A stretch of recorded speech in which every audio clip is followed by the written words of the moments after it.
Y vamos a irnos del otro lado del río, ¿no? Para meternos en un país que, bueno, personalmente tengo un sentimiento muy especial. Vos sabés que yo soy de Concordia, en Entre Ríos, entonces allí frente a lo que es entre Salto y Paysandú se disputan cuál es la segunda ciudad más importante del Uruguay, ¿no?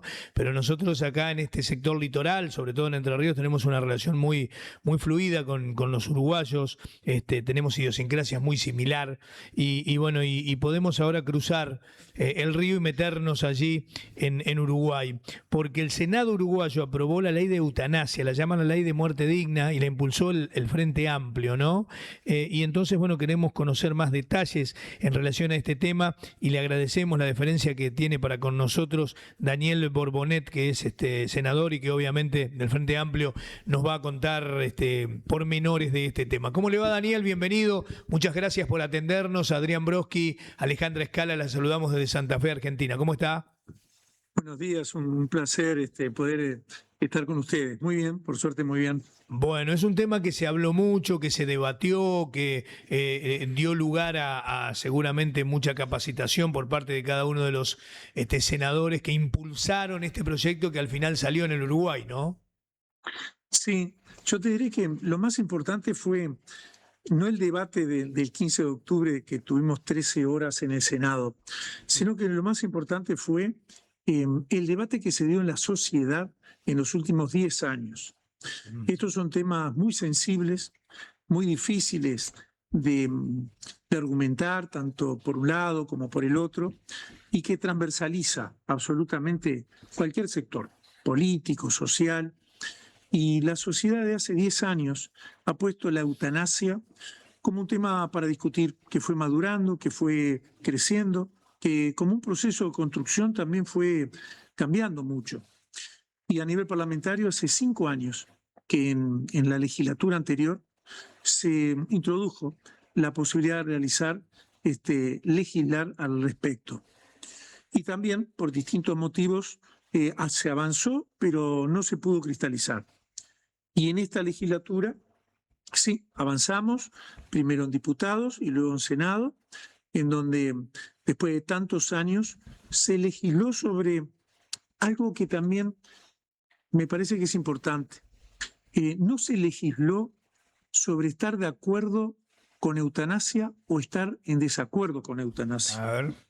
Esta ley lo que garantizó es que haya el derecho a elegir de una manera libre, autónoma, digna, que los pacientes o las pacientes que tengan ese periodo tan difícil de la vida como tener una enfermedad incurable, intratable, irreversible, que dé un sufrimiento insoportable, con un progresivo deterioro de la calidad de vida, tengan derecho a elegir. Si tienen derecho a elegir sí a la eutanasia o no a la eutanasia y continuar esa parte de su vida como ellos deseen, ese es el punto. Que hasta hace una semana no existía esa posibilidad.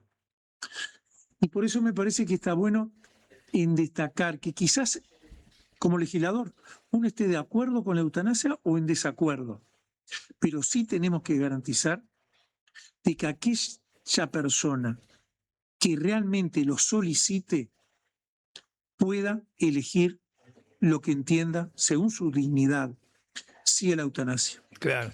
Daniel, ¿y cuáles eran los elementos más fuertes en el debate, ¿no? Porque uno seguramente se imagina que había aspectos de índole filosófico, biológico, religioso, humanitarios, un montón de cosas que se confrontaban en este caso, ¿no? ¿Qué fue lo más fuerte y lo más determinante?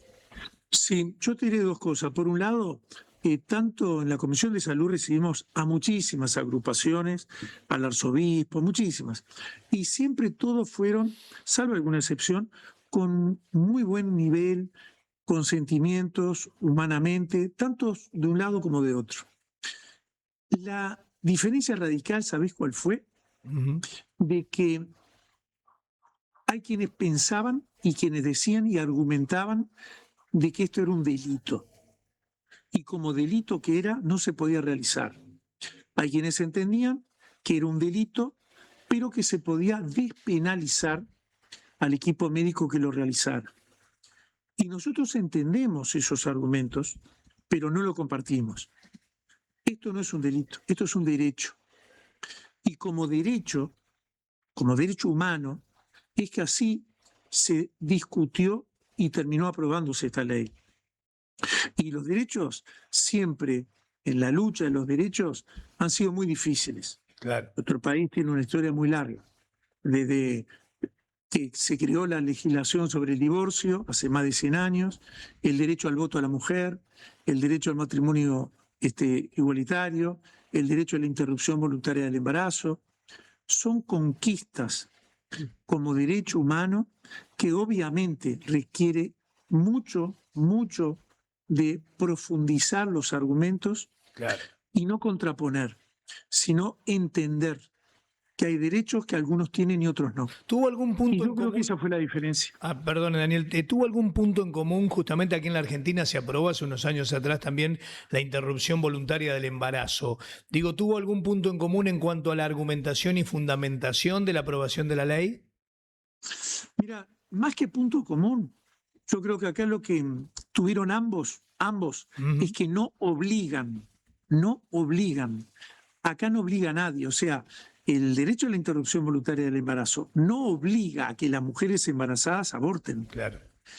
Este derecho de la eutanasia no obliga a aquella persona que tenga un cáncer en etapa terminal, con metástasis, con fracturas óseas, que tenga postrado en la cama, que haya bajado 30 kilos su peso, que esté con escaras, con infecciones, con sonda vesical, no obliga a decidir la eutanasia. Y eso es lo que tienen en común. Aquí se abre un camino que hasta ahora no estaba, que es el derecho a elegir. Eso sí lo tiene en común. Pero aquel que no quiere hacerlo, eso sigue exactamente como al día de hoy. Bien. Que es tan digno los que deciden una cosa como los que deciden otra. Pero sobre todo hay que destacar que esto es garantista, que no cualquiera puede pedir eutanasia, no cualquier persona. Claro. Es garantista. ¿Extiende En la este ley derecho a, por ejemplo, los familiares cercanos, digo, en caso de que no tenga conciencia el paciente del que estamos hablando? no. No. Cada legislación en cada país ha sido diferente. Ujú. Bélgica, Holanda, Luxemburgo, 20 años, bueno, luego Canadá, Nueva Zelanda. Uruguay lo que legisló es, primero, esto tiene que ser el que lo solicite, mayor de edad, estar psíquicamente apto para que voluntariamente lo decida y lo escriba en la historia clínica. Segundo, tiene que ser portador de una enfermedad terminal, intratable, incurable, irreversible, de sufrimiento insoportable y que vaya con un deterioro grave en su calidad de vida.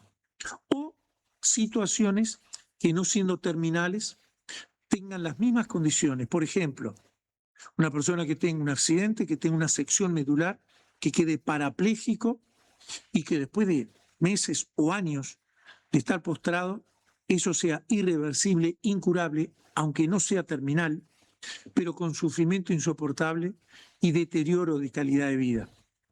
Lo otro, esas personas lo deben pedir, luego debe venir un médico para certificar todo lo que estamos hablando después de una entrevista, volver a firmarlo en la historia clínica. Luego de eso, 5 días después, tiene que venir otro médico que no tenga relación de dependencia, ni esté subordinado al primero, que tenga que hacer lo mismo, una anamnesis, interrogatorio, que tenga que convalidar y nuevamente escribirlo en la historia clínica. Y si así lo vuelve a pedir el solicitante, no los familiares, es el solicitante que lo debe pedir, vuelve nuevamente al primer médico, al médico actuante, para volver a solicitarlo y vuelve bajo 2 testigos que bajo juramento deben firmar que no tiene ninguna relación ni dependencia económica ni ningún beneficio. Y recién después de todas estas garantías es que se inicia el procedimiento y ahí el paciente pedirá dónde realizarlo. Hay muchos que no quieren estar ni en un CTI, ni en una institución de asistencia médica, sino que quieren hacerlo en su cama, Su en su casa. domicilio, acompañado de su familia. Ujú. Daniel, ¿qué tal? Los saluda Alejandra Escalas. Le quisiera hacer una consulta. Siempre cuando sucede en algún país latinoamericano estos casos, como nombraban hoy también con el tema del aborto y demás, cada país es diferente y en el caso de Uruguay usted dijo que llevó una década para poder llegar a esta situación.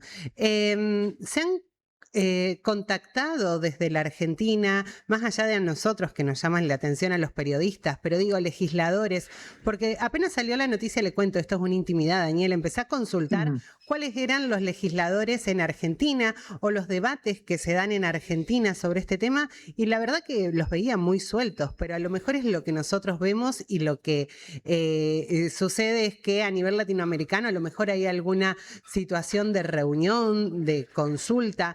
¿El gobierno argentino o algunos de los senadores se pusieron en contacto con ustedes? Bueno, en lo personal no. No, bien. Pero eso no quiere decir que no se hayan puesto en contacto con otros colegas. Y yo creo, como tú lo estás diciendo, que todo tiene su tiempo y como un proceso de discusión tiene sus momentos.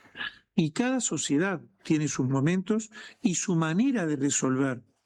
Te reitero, hay países como Francia que la ley dice el paciente debe decidir dónde, cuándo y por quién. Porque el paciente puede decir, bueno, yo quiero que no sea un médico, sino que sea mi compañera o mi compañero o mi padre o mi hijo. Y son decisiones que solamente él con su núcleo familiar pueden decidir. Uruguay solamente dice dónde y cuándo, Claro. para que el paciente tenga ese derecho a elegir, pero no por quién. Lo tiene que hacer el equipo médico actuante.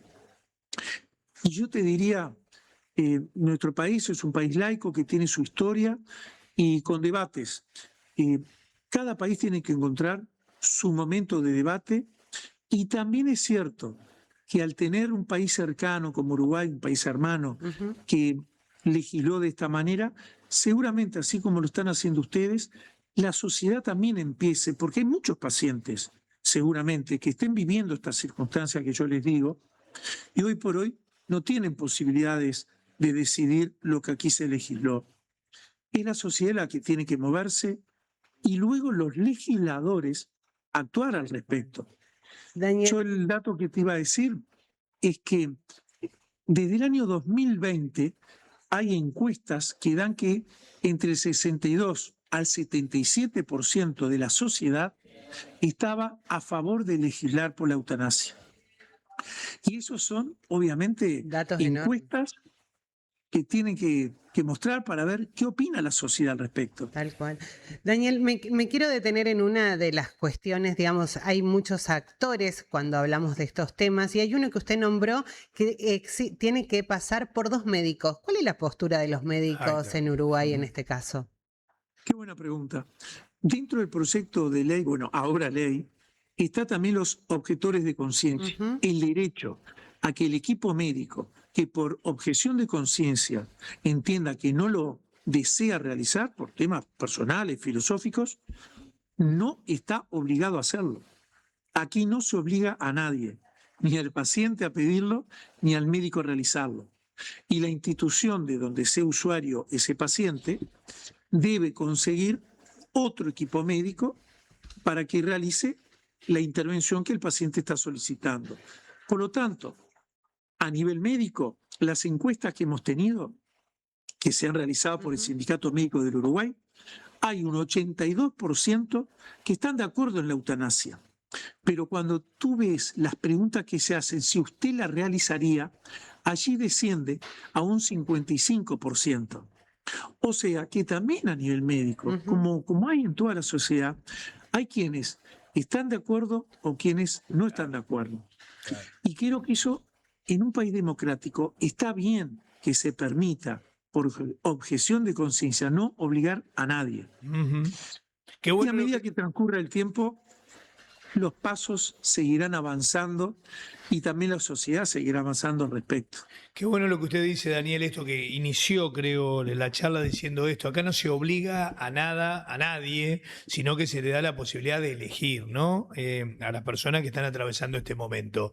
¿Qué le dice a usted? Porque seguramente el reparo también vendrá desde el sector religioso, ¿no? Y la postura será solamente Dios es el que determina el momento en que una persona debe fallecer. ¿Qué se le responde, digamos? Perfecta la pregunta. Primero, entendible, comprensible lo que la religión y los religiosos opinen y deseen de su vida.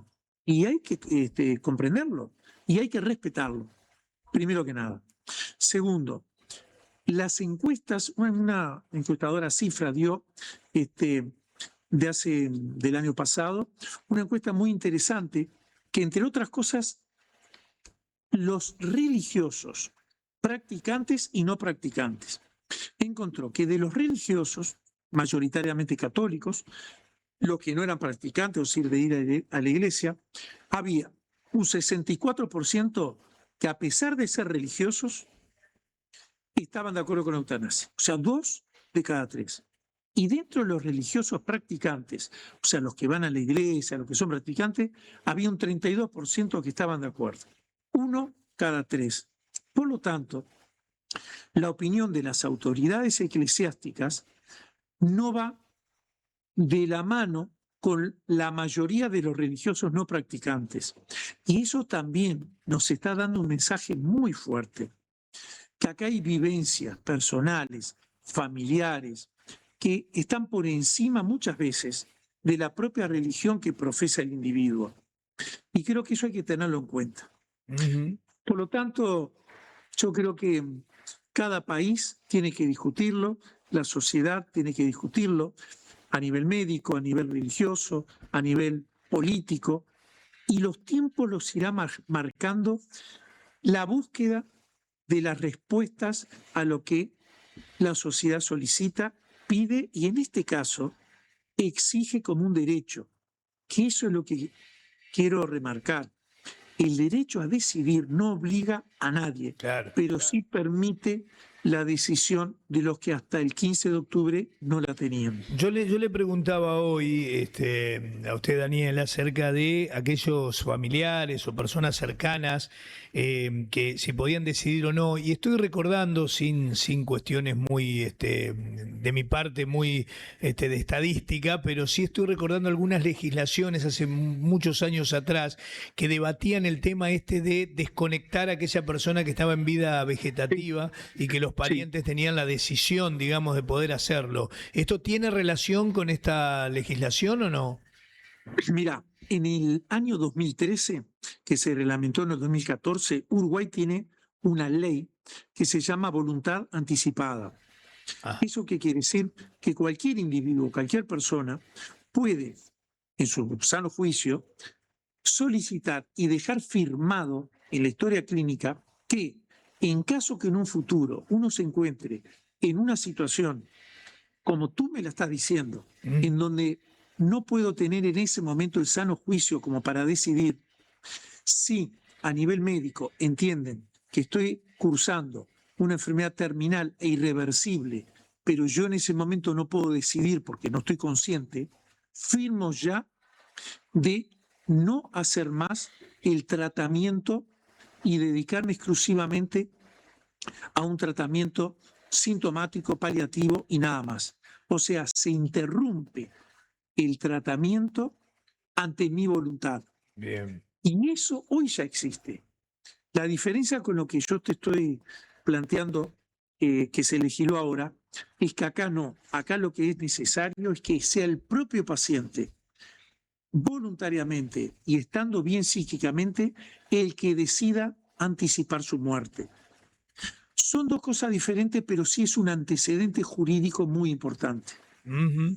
Y además, bueno, creo que felicitarlo además a usted y a todos sus colegas que han tratado el tema, que lo han puesto en valor y que han logrado esta aprobación. Hay muy pocos países en el mundo en donde este procedimiento figura legislativamente. Canadá, Países Bajos, España. En América Latina creo que Colombia y Ecuador desde el año pasado, ¿no? Es decir que, No, ¿no? no. Colombia y Ecuador lo que tienen son instancias judiciales Ah, donde bien. lo que sería la Suprema Corte de Justicia Ah, laudó a favor de aquel paciente que lo solicitó, que es un antecedente muy importante, claro, pero claro. no está legislado, Ah, no no hay está ley. legislado. Bien, No, bien. Uruguay es el primer país de América en tener de América del Sur de tener la ley. Bien, bien. Bueno, y seguramente será como en otros casos también, al ser el primero, ir viendo cómo se van desarrollando los hechos y tal vez perfeccionando la letra de la ley también.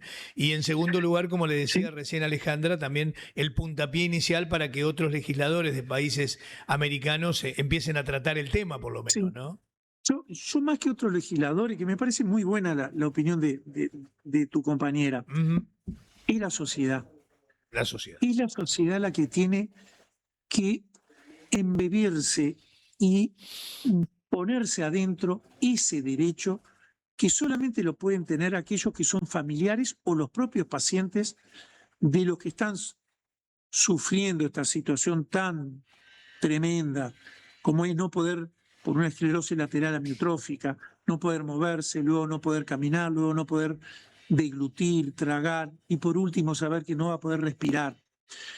Y hay que vivir esa circunstancia como paciente o como familiar y de alguna manera decir, bueno, yo quiero anticipar lo que sé que va a ocurrir. Y yo creo que hasta que la sociedad no luche por ese derecho, es muy difícil que los parlamentarios salgan a buscar leyes que no tengan un respaldo, que es lo más importante, que es de la propia sociedad.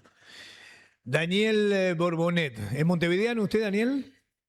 No, soy de Colonia, Ah, de de Nueva Colonia. Helvecia, pero hace muchos años vivo en Montevideo, en la ciudad de la costa, en Canelones, pero Ah, trabajo en Montevideo. qué bueno. ¿Qué ¿Futbolero es usted como buen uruguayo o no? ¿Cómo? ¿Es futbolero, ¿Futbolero? digo? Sí. Sí, sí, como buen uruguayo, tal cual, tal cual. ¿Carbonero o tricolor? Carbonero, Carbonero. Ah, carbonero. bueno. Con la pasión que le imponen los uruguayos a esto, ¿no?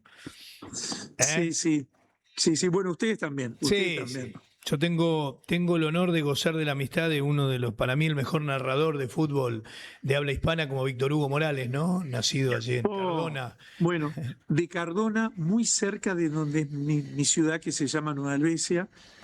Si tiene oportunidad de hablar con él, le pido, le envíe un gran saludo, que para nosotros es un uruguayo líder en muchos temas, referente. Le vamos a mandar este saludo que usted acaba de expresar, se lo vamos a mandar directamente al querido Víctor Hugo Oh, Morales. Así sí, que, ya le agradezco. no, al contrario, él seguramente va a estar también muy agradecido por esto. Le mandamos un fuerte abrazo y estamos en contacto permanente. La producción ha buscado su palabra durante toda la semana y tuvimos en este viernes la posibilidad de llevarle a toda la gente aquí del litoral argentino la palabra autorizada de alguien que, como usted, ha debatido, se ha capacitado, se ha instruido y que ha actuado en consecuencia para que esto sea una realidad y los uruguayos tengan esta posibilidad que usted también expresaba y contaba. Le agradezco, pero también quiero reconocer cómo ustedes han tomado y han realizado esta nota, con mucha altura, con mucho conocimiento, y realmente es un gusto dar notas como acabo de dar con ustedes. Ha sido muy generoso con nosotros. Un abrazo grande. Hasta la próxima. A las órdenes.